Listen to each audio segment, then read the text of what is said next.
pouvoir passer à une interview d'une jeune astrophysicienne qui est Lisa Bugnet, qui travaille au CEA Paris-Saclay et qui a été notamment lauréate en 2019 au prix Jeune Talent L'Oréal UNESCO. Et donc elle fait de l'astérosismologie et elle écoute Rire les étoiles et on va pouvoir l'écouter maintenant.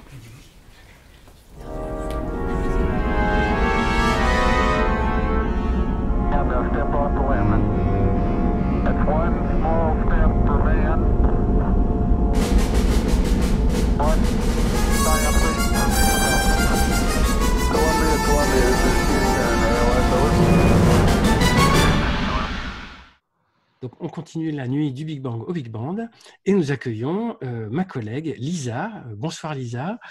Bonsoir. Est-ce que tu peux nous dire qui tu es et sur quoi tu travailles et puis où tu travailles, s'il te plaît? Donc moi, je suis Lisa Bugnet, je suis doctorante au CEA, donc le Commissariat aux énergies atomiques et aux énergies alternatives, et je travaille au sein du département d'astrophysique et je travaille notamment sur la physique des étoiles. La physique des étoiles, vaste sujet. Donc, est-ce que toi, tu fais des observations avec des télescopes au sol ou dans l'espace? Est-ce que tu fais des simulations? Est-ce que tu fais de l'analyse? Est-ce que tu fais de la théorie? Est-ce que tu conçois des instruments scientifiques qui vont dans l'espace ou au sol? Parce que l'astrophysique, c'est très large. Donc, qu'est-ce que tu fais avec ces étoiles, toi, pour les comprendre? Alors moi, j'utilise des observations et j'essaie également un peu de modéliser les résultats. Donc j'ai un parcours un peu mixte où dans un premier temps, je me suis beaucoup intéressée à l'analyse des données qu'on récolte à partir des satellites, par exemple le satellite Kepler de la NASA ou le satellite TESS de la NASA, et on a également le satellite Plateau qui va être envoyé bientôt par l'Agence spatiale européenne. Donc moi, je récolte les données de ces satellites et je les analyse. Et ensuite, j'essaie de comparer ça avec les prédictions qu'on peut avoir par la théorie et par les modèles. Très bien. Et donc, alors, qu'est-ce que tu essaies de trouver ou de chercher ou de comprendre? Parce qu'on voit que les étoiles, c'est un sujet extrêmement vaste. Il y en a à différentes distances, il y en a à différents âges, il y en a différents types, il y en a à différentes masses. Enfin, il y a tout un bestiaire d'étoiles. Moi, je ne suis pas spécialiste. À quelles questions tu essaies de répondre? Et puis donc, comment tu t'y prends avec ces analyses dont tu parlais? Alors moi, ce que j'essaie de comprendre en particulier, c'est ce qui se passe à l'intérieur, donc la partie qu'on ne peut pas voir à l'intérieur des étoiles, de même type que le Soleil. Et donc pour ça, en fait, ce que je vais regarder, ce n'est pas des étoiles à l'âge du Soleil, ça va être des étoiles plus vieilles qui ont grossi et pour lesquelles c'est plus facile d'avoir accès à ce qui se passe à l'intérieur. Et je recherche notamment la présence de champs magnétiques à l'intérieur de ces étoiles. On connaît déjà pas mal de choses sur la composition chimique, sur la rotation de ces étoiles. Et puis, un peu la clé manquante pour comprendre un peu plus de choses, c'est de comprendre le magnétisme. Et c'est là-dessus que je travaille. Et alors, ça paraît un peu, pas magique, mais impressionnant, parce que l'intérieur des étoiles, tu l'as dit, on ne peut pas l'observer, parce que voilà, la lumière la lumière est couplée et il y a une sorte d'horizon qu'on peut pas dépasser. Donc, le centre est invisible et le champ magnétique, c'est pas non plus super visible. Alors, comment tu arrives à révéler ces deux invisibles? En fait, on va utiliser une technique qui s'appelle l'astérosismologie. Donc, c'est la sismologie des étoiles. Ça veut dire qu'on va étudier les ondes sismiques, un peu comme les tremblements de terre à la surface. Les étoiles, elles sont bruyantes, elles font du bruit, elles produisent des ondes sonores à la surface qui vont se propager tout à l'intérieur de l'étoile. Et en fait, sur leur trajet, elles vont emmagasiner des informations sur la structure, la composition chimique de tout le milieu qu'elles traversent. Et en revenant à la surface, en faisant des allers-retours comme ça, elles vont provoquer la vibration globale de l'étoile avec des fréquences bien caractéristiques qui dépendent de la taille de l'étoile, de son âge et de plein d'autres paramètres, et notamment de la structure à l'intérieur et de la dynamique, donc de la rotation, du champ magnétique, etc. Donc en fait, en analysant les variations de la lumière de l'étoile globale, on arrive à retrouver ce qui se passe dans les profondeurs. D'accord. Donc, en fait, le son créé à l'intérieur, qui donc ne peut pas se propager à l'extérieur parce que c'est vide, donc le son créé à l'intérieur se couple à la lumière et nous, on voit la lumière, enfin toi en particulier, et donc c'est grâce à ça que tu arrives à remonter aux ondes sonores qui se baladent à l'intérieur, c'est ça? C'est ça en fait, à chaque fois qu'une onde sonore est émise, c'est toujours associé à un mouvement. Par exemple, si on tape sur la peau d'un tambour, on va voir la peau vibrer en même temps qu'on va entendre le son. Et bien pour une étoile, c'est la même chose. Quand l'étoile est en mouvement, l'extérieur de l'étoile fait des cellules de convection comme ça, un peu comme de l'eau dans une casserole, elle va être en ébullition si on peut dire. Et ces bulles qui éclatent à la surface, elles provoquent des sons. Et tous ces sons-là, eh bien, ils se propagent à l'intérieur comme sur la peau d'un tambour et font vibrer l'étoile. Et en fait, ces vibrations de l'étoile, on peut les voir parce que ça va provoquer des changements dans la lumière que l'étoile émet. Et nous, en l'observant tout simplement avec un télescope, on peut voir que cette lumière varie dans le temps. Et c'est donc cette fréquence caractéristique-là qu'on essaie d'enregistrer. D'accord, donc plein de secrets à découvrir dans ces séries temporelles et dans ces signaux lumineux. Est-ce que tu utilises aussi des techniques un peu particulières d'analyse ou de prédiction, notamment pour Plateau? Je crois me souvenir que tu me parlais hors ligne, hein, de techniques un peu novatrices. Alors, ce qu'on utilise en fait maintenant, c'est des techniques de machine learning. On essaye de se mettre au goût du jour de toutes les nouveautés sur l'intelligence artificielle qui permettent d'accélérer tous les processus d'analyse des données. Et moi, j'ai travaillé pendant ma thèse sur un nouvel outil qui permettrait de classifier automatiquement les étoiles qui vont être observées par Plateau, par intelligence artificielle, et également ensuite de les caractériser, quel va être par exemple l'âge de cette étoile qui a été observée. Et ça, c'est très important parce que jusqu'à présent, on arrivait à faire des études quasiment individuelles sur les étoiles qui avaient été observées, qui étaient de l'ordre de 100 000, 200 000 étoiles. C'était faisable, on va dire, avec toute la communauté. Et maintenant, avec l'arrivée de TESS et surtout l'arrivée de Plateau dans quelques années, on va avoir besoin d'outils automatiques parce qu'on ne va pas s'en sortir sinon. Effectivement, il y a un flot de données extraordinaire. Donc, tu as parlé de Plateau. Est-ce que tu peux en dire un mot? C'est une mission européenne qui va partir dans un peu moins d'une dizaine d'années, je crois. Même. Est-ce que tu y participes? Est-ce que tu y participeras? Voilà, c'est en 2 mots, qu'est-ce que ça va faire? Et toi dedans? J'espère y participer. En fait, pour l'instant, donc Plateau est en cours de construction. Il partira, comme tu l'as dit, d'ici moins de 10 ans. Et donc, Plateau, il va observer les exoplanètes et les étoiles dans le ciel. Et nous, ce qu'on va essayer de faire, c'est au préalable d'avoir tous les outils possibles pour analyser au plus rapidement possible les données qui vont sortir de ce satellite. Parce qu'on sait que c'est toujours très compliqué quand on a un nouveau satellite avec des nouvelles images, d'avoir tout de suite tout un pipeline d'algorithmes pour analyser ces données-là. Donc là, en ce moment, on prépare tout ça pour pouvoir optimiser au mieux l'arrivée du satellite. Et moi, mon algorithme d'intelligence artificielle, il va faire partie de ce pipeline-là. Donc, la communauté européenne travaille là-dessus pour construire ce gros algorithme général, on va dire. Effectivement, et on voit que ça prend presque des décennies pour concevoir une mission et son traitement. Et moi, je fais pareil, mais dans d'autres missions et dans un autre cadre. Mais effectivement, on est dans la même barque. Qu'est-ce qui fait que la petite Lisa a eu envie de faire de l'astrophysique quand elle était petite ou pas d'ailleurs? Qu'est-ce qui a fait que tu t'es engagée dans ce métier d'astrophysicienne? Est-ce que c'est une vocation d'enfant? Est-ce que c'est au cours des études, des rencontres? Qu'est-ce que tu pourrais nous dire?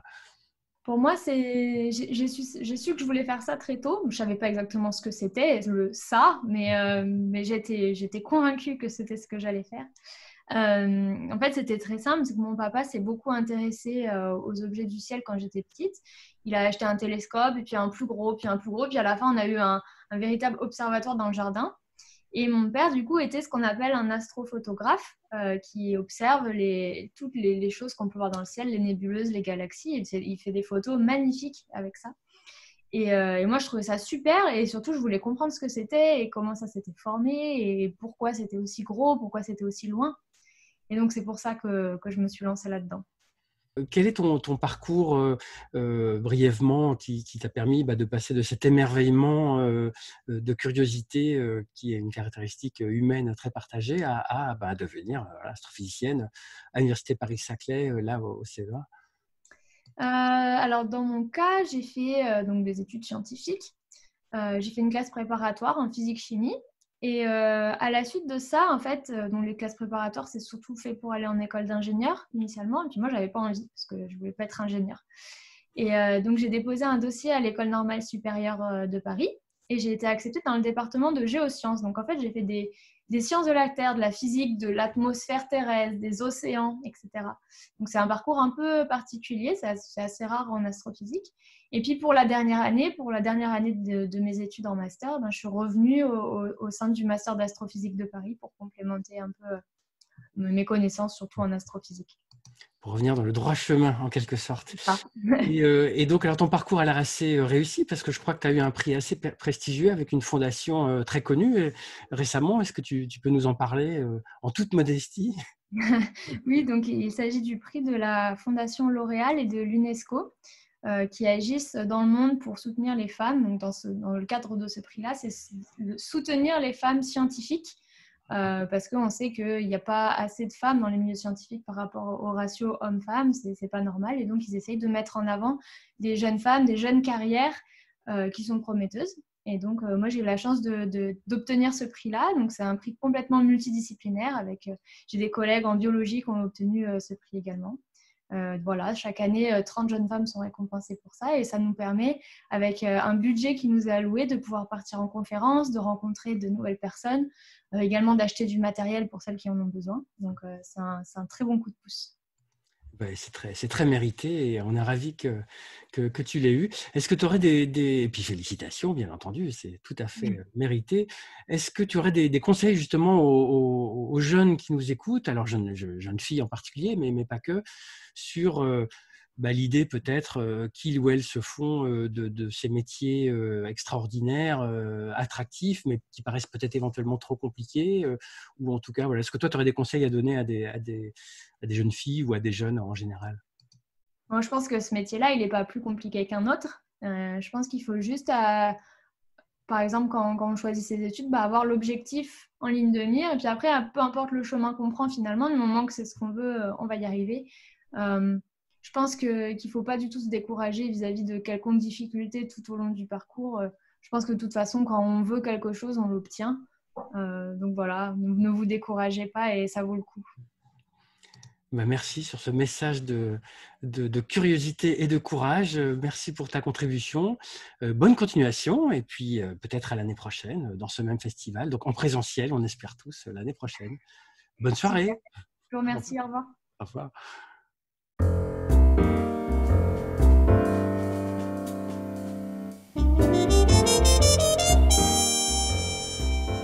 Certains pensent qu'au commencement était le vide, un vide cosmique doté d'une énergie prodigieuse, l'équivalent d'un verre de champagne dont les bulles formeraient des univers flottants dans le vide. En un temps qui ne s'écoule pas, en un lieu qui ne connaît pas de limite, flottent les univers bulles de champagne.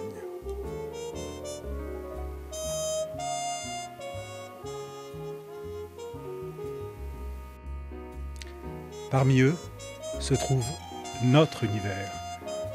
Né il y a 13,8 milliards d'années, c'est là que germera l'être humain. Certains univers naissent avec une espérance de vie très courte. Ils disparaissent aussi vite qu'ils sont apparus.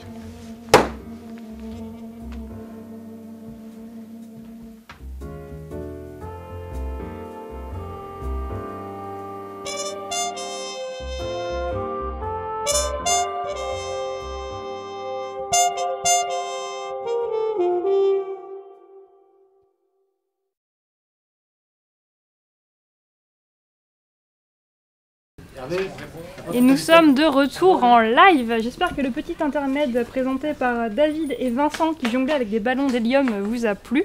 Il y en aura d'autres dans la soirée. On m'a dit qu'ils allaient jongler avec des balles lumineuses, avec des planètes, avec plein de choses comme ça. Donc on a hâte de voir ça. Est-ce qu'on a des dessins, chers dessinateurs? Oui. On a Pac-Man qui a des dessins. Oui, donc je vais représenter notre astrophysicienne en train de jouer avec les étoiles. Et je vais représenter un jeu très très vieux que les moins de 20 ans ne peuvent pas connaître, les moins de 50 ans ne peuvent pas connaître, c'est le Jokari.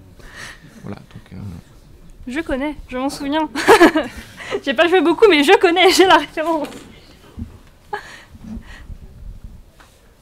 Moi j'ai découvert en fait le métier d'astrosismologue, donc je l'ai remise en situation et je me posais peut-être la question de petits oiseaux qui la verraient dans son métier, qui se demanderaient elle fait du terrassement, mais non, elle est astrosismologue. J'avais vu une des répétitions de Lisa qui a participé à Ma tête en 180 secondes. Et j'avais beaucoup aimé, c'était très poétique la manière dont elle racontait et tout. Quand elle écoutait Rire les étoiles, je trouvais ça vraiment, vraiment très chouette. Est-ce qu'on a des questions dans le chat sur tout ça? Oui, sur l'organisation? Nous avons une question de William Labfab aux organisateurs, donc Hervé Doll. Y a-t-il eu une attention particulière à avoir une représentation féminine équitable ou ça s'est fait tout seul? Alors, comment je vais répondre à ça? Déjà, ce que vous voyez dans ce live, c'est effectivement la diversité qui existe dans les labos.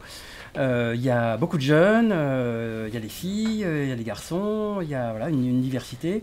Donc vous avez une sorte de représentativité. Alors après, on ne va pas masquer le fait qu'il y a en astrophysique que 30% de femmes et que dans les fonctions à responsabilité, c'est encore moindre. Donc on a effectivement voulu montrer que le monde scientifique est divers et qu'il faut promouvoir notamment la place des filles. Et ça, c'est quelque chose auquel nous, les responsables universitaires, en tout cas, c'est mon cas, nous souhaitons, nous sommes très sensibles.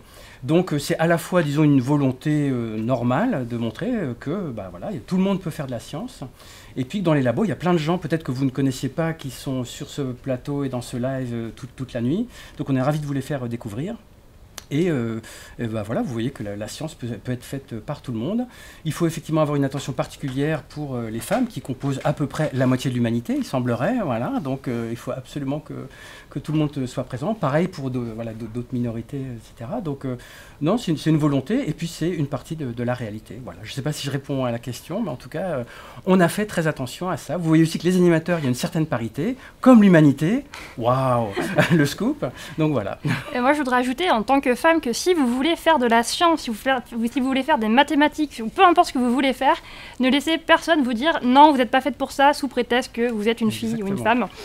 Non, vous êtes tout à fait capable de faire autant qu'un homme, peu importe le domaine, donc lancez-vous. On a même un super t-shirt, voilà. On peut lire, voilà. Donc, oubliez les princesses, je veux être astrophysicienne, et c'est barré, je suis astrophysicienne, parce que Sophie est docteur en astrophysique. Voilà.